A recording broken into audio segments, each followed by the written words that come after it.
Although the Nigerian economy was able to exit the pandemic-induced recession by the fourth quarter of 2020, recent data has shown that rising inflation, high unemployment, and a lack of economic opportunities have pushed more Nigerians into extreme poverty and contributed significantly to the crime wave in the country. In order to address the critical economic situation, the government can no longer shy away from implementing urgent reforms that will improve output and investment inflows through which more jobs can be created. However, more often than not, most reform measures require the political will and determination of government to see them through. For more on the set policy foundations that must be adopted for a strong recovery, as well as to tame inflation, we are now being joined from our London studio by Tilewa Adebajo, an economist and chief executive officer of the CFG Advisory. Welcome to the show, Tilewa Adebajo. Good morning. Hello, Tile. Ruben. Good morning. And good morning, Rufai. Morning. Thank you for joining us. Well, very quickly, when the president addressed the country on Saturday, June 12, he said that his administration has been able to take out of poverty, extreme poverty, 10.5 million Nigerians within the space of 2 years. But the World Bank, shortly after that, in a development update for Nigeria, pointed out that, in fact, 7.5 million people slipped into extreme poverty in 2020 alone. And that has created some confusion. Is it possible to take 10 million people out of poverty in 2 years, and about the same time, another 7.5 million will slip into extreme poverty? And the reforms that the World Bank is calling for beyond subsidies, what kind of reforms would you like to see for this administration to be able to achieve the objective of actually, in real terms, take people out of poverty? Thank you very much, Ruben. Obviously, the information was very confusing, and in looking at this World Bank report, which just came out last week, it's important to realize that most of this data is coming from the same source, which is the National Bureau of Statistics. And if you do the analysis of these figures, you find out that the poverty level for Nigeria right now is close to 90 million people. Taking 10 million people out of poverty, it's a net figure. As you're taking people out of poverty, then if your economic policies are not working, which is because the population growth is higher than the level of GDP. If our population is growing at 3.5% per annum, and in the first quarter of this year, your economy is only growing by 0.5%, and you have inflation at 18%, clearly you're going to put more people into poverty. So while you might have struggled to put 10 people out of poverty in the last 2 years, the net effect is that you still have 90 million people in poverty, and in the last year alone, you've put another 7 million into poverty. So it's the net effect that we're seeing.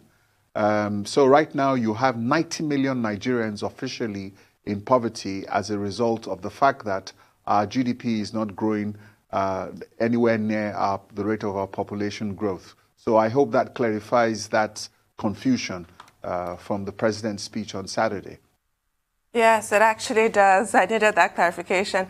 Now to the World Bank report, Resilience Through Reforms, it's tagged. And one of those reforms was encouraging Nigeria to completely jettison fuel subsidy, which has been re-echoed by the IMF yesterday. Why are we still hearing these calls? It's such an obvious low-hanging fruit, and yet we're failing to exploit it. Also in the power sector. Your take on that? Thank you very much, Tudu.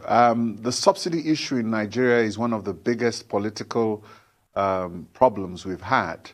Unfortunately, the problem has been politicized because if you remember clearly, the same set of people who are in government today were the ones who are protesting against subsidy removal from the last government. But obviously, we can see that the subsidy is not sustainable.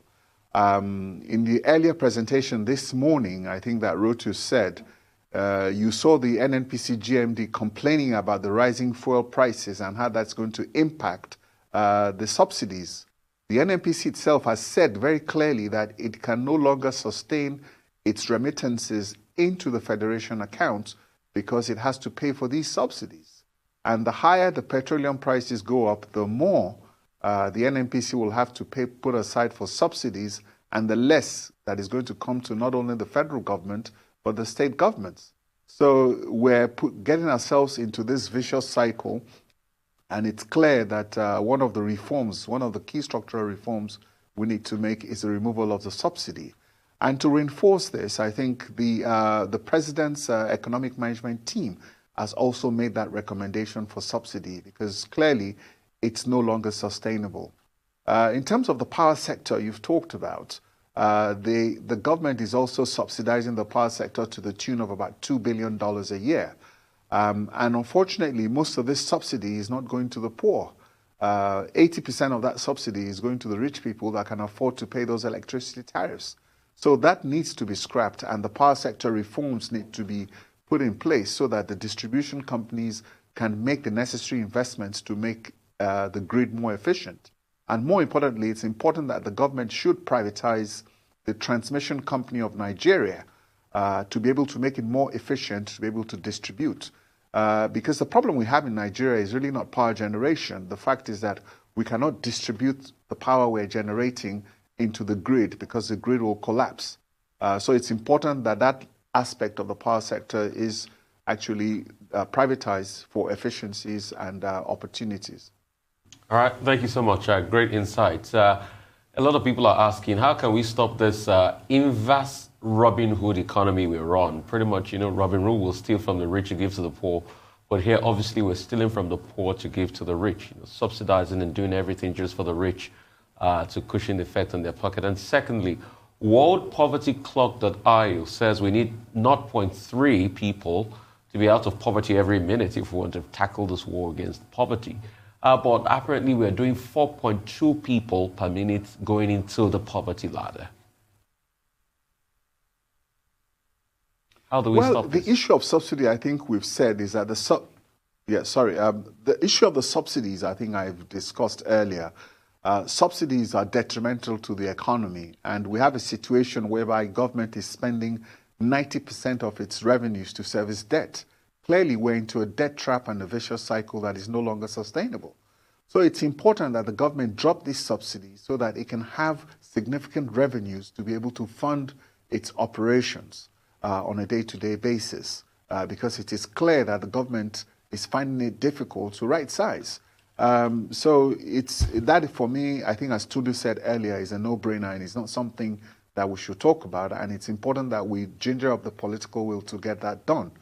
The second question you've talked about, the easiest way for Nigeria to get out of poverty is to grow its economy by 6.5 to 7.5% per annum on a sustainable basis.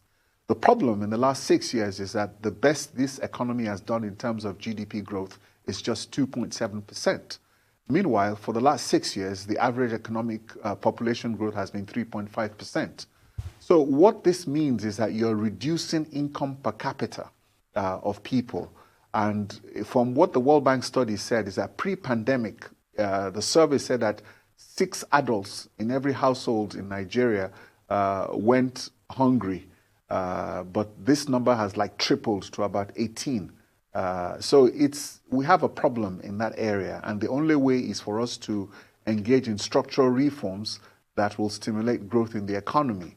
When you see 6% to 7.5% growth of the economy, then you lift people out of poverty automatically. It's not rocket science, and I think it's quite simple, because if your GDP is growing twice the rate of your population growth, then you can cater for your people. And, it's a question of, is the cup half empty or half full? I believe that the potential of the Nigerian economy is easily $1 trillion GDP economy. In 2014, 2015, our GDP was close to $700 billion US. Right now, the GDP has dropped to about $380 billion. That, again, lies the problem. We don't have enough productivity to encourage the economy. So if we're growing at close to, right now, Nigeria's GDP should be anywhere close to $850 to $900 billion. if we were managing the economy properly. And on that basis, then the issue of poverty will no longer exist. And what is also important is that we have a population of 180 million people.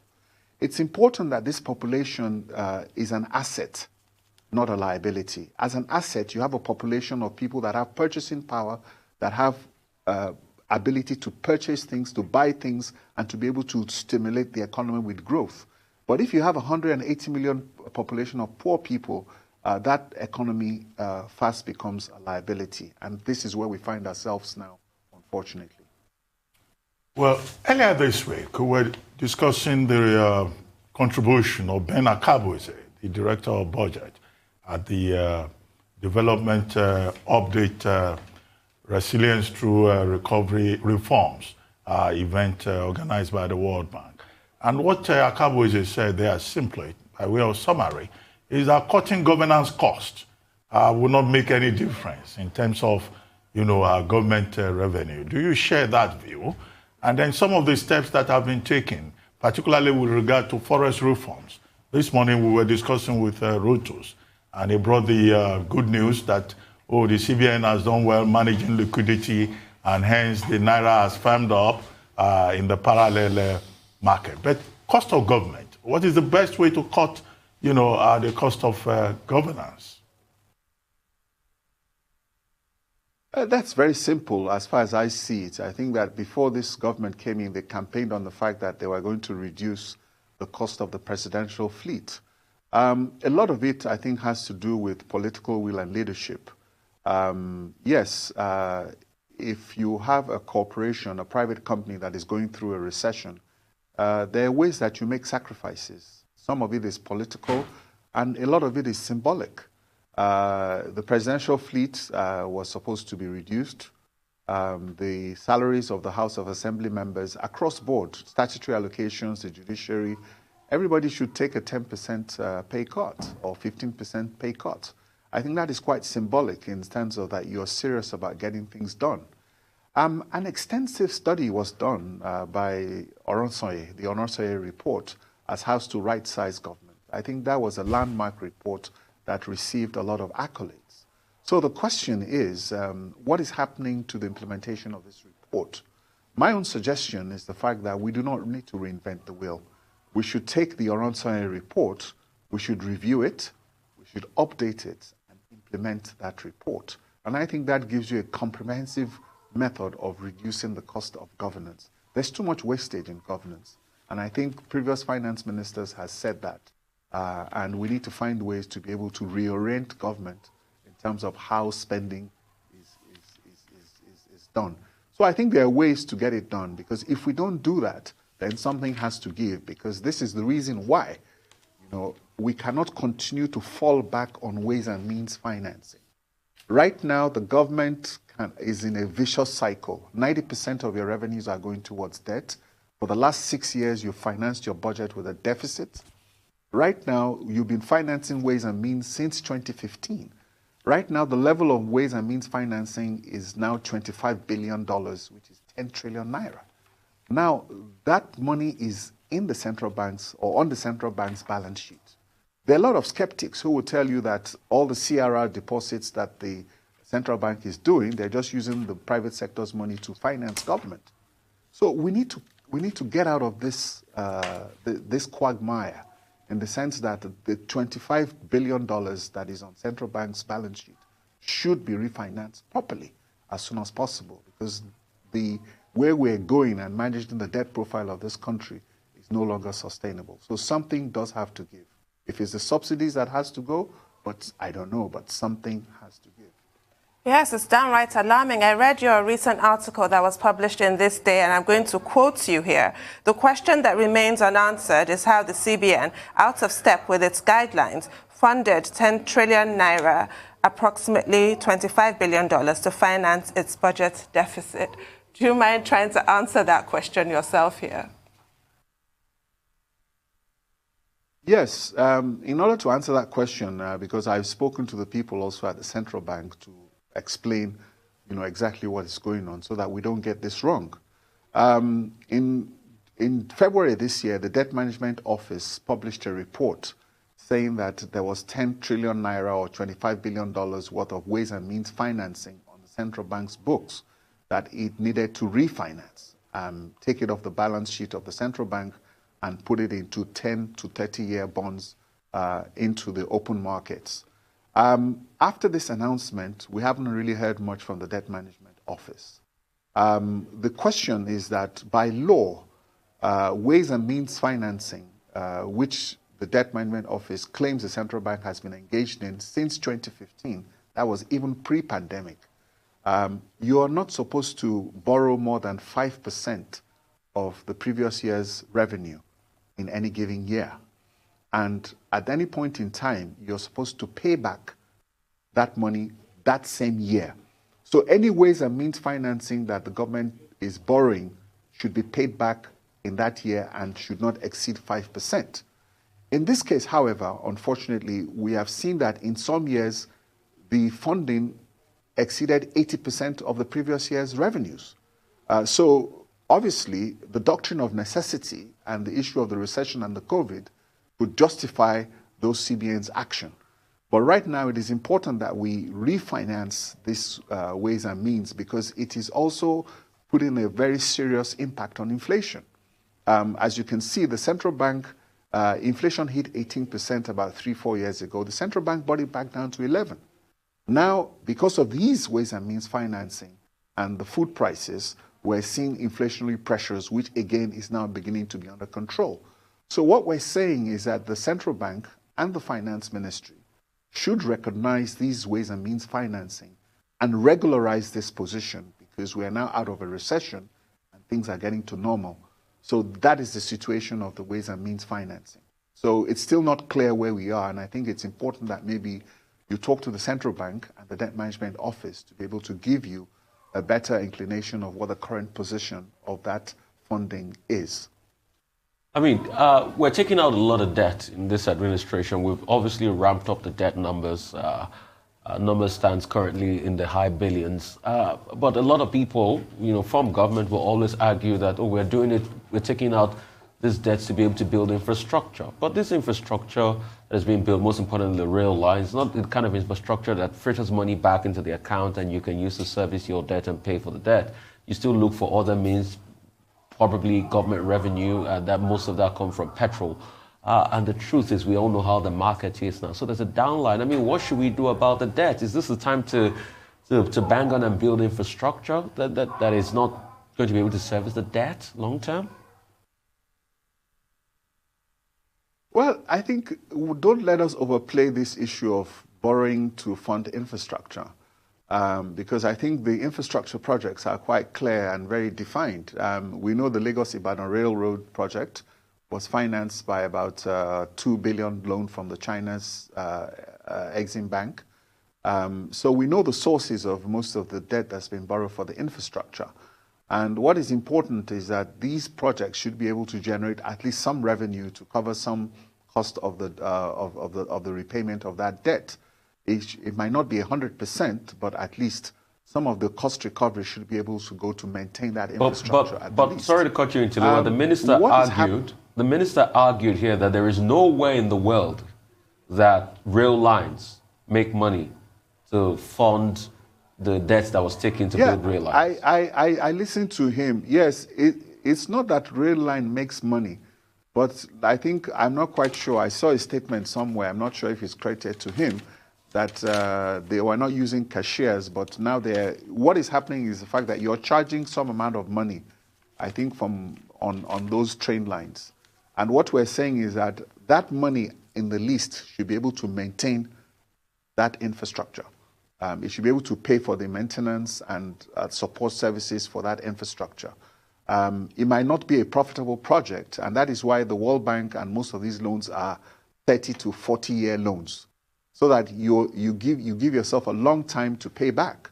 So what we're saying is the fact that the money you're generating by the use of this infrastructure should at least go towards the maintenance and support of the infrastructure, even if the government is subsidizing the repayment of the debt. But what we're saying is that, as he also mentioned, there are a lot of ripple effects that infrastructure can have into economic growth and to be able to increase GDP which are secondary effects of the impact of that debt, which is what you take a look at in terms of impact investing. While you might make an investment in rail, the benefit might be in increased GDP. And government will have to be able to subsidize that because you're now generating more taxes and you're generating more revenues to support that. But I think that is that discussion, and I think it's quite clear how infrastructure works, and that is why the concessioning also works. Same thing with the airports. But on the long run, in 30 years' time, those infrastructure projects would pay back themselves. That is the financial models which we use to look at infrastructure projects. But having said that, and going back to the debt profile of Nigeria, the debt profile of Nigeria is currently, if you take a look at what the Debt Management Office says as of March, it's about 82 billion. But if you take a look at all this debt that is hanging in various places that are unofficial, our debt profile now is close to 115, if not 120 billion. You'll notice that another 3 billion was approved by the House, the Senate. I think they've approved close to $6 additional billion of funding, which will come strictly from the Eurobond market. So our debt profile right now is over $100 billion and close to 115. And Nigeria cannot sustain that level of debt. And if we don't do anything about it, then we're going to go into a debt crisis. It's very simple. Even you as an individual, you cannot use 80% of your debt to fund your budget. 80% of your debt is going towards debt service. So you only have 20% of your revenues left to operate your government. It's not going to work anywhere. So there's no money for capital investments. And so this whole issue about infrastructure borrowing, if you're not careful, if you don't have working capital to pay your salaries, then you will have a revolt on your hands. Well, Tilly, we have just about 3 minutes to go. But very quickly, I would like to take you back 6 years when you wrote a piece saying that Nigeria could become part of the G10 and that Nigeria has the potentials. That was 6 years ago. But given the present reality, are you still that optimistic that Nigeria could become one of the big countries in the world, not just in Africa? Or at that time it was just idealism? Well, unfortunately,